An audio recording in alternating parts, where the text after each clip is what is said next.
মাহমুদুর রহমানের জেরা কখন শুরু হচ্ছে এ বিষয়ে বিস্তারিত জানাবেন।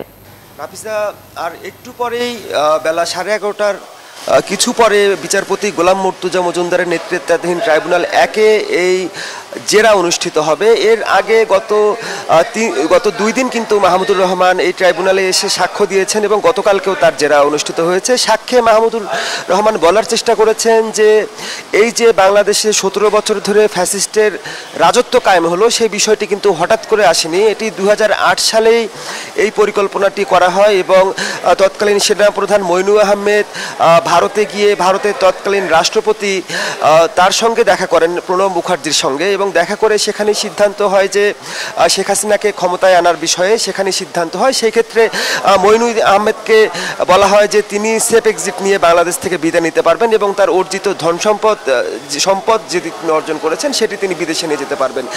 তার প্রেক্ষিতেই বাংলাদেশে পরবর্তীতে নেমে আসে ফ্যাসিস্টের যে দীর্ঘ শাসন।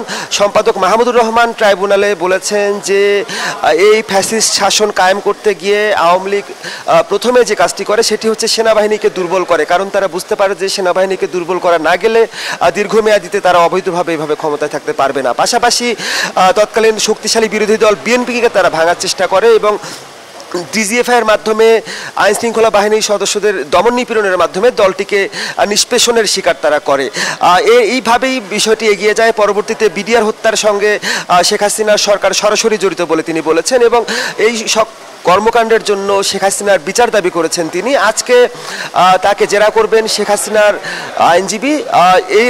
এটি শেষ হলে এর পরবর্তীতে আমরা যতটুকু জানতে পেরেছি নাহিদ ইসলাম তিনি ট্রাইব্যুনালে সাক্ষ্য দেবেন। এছাড়া আরেকটি কথা বলে রাখি, সেটি হচ্ছে যে আশুলিয়ায় 6টি লাশ পোড়ানোর যে মামলাটি, সেই মামলার আজকে দ্বিতীয় দিনের মতো সাক্ষ্য গ্রহণ সেটি চলছে ট্রাইব্যুনাল 2-এ। নাফিসা, বান্ডেল থাকলে প্রতি সেনমানিতে টাকা বাঁচবে। বিকাশ সেনমানি বান্ডেল কিনে জিতুন প্রতি লেনদেনে।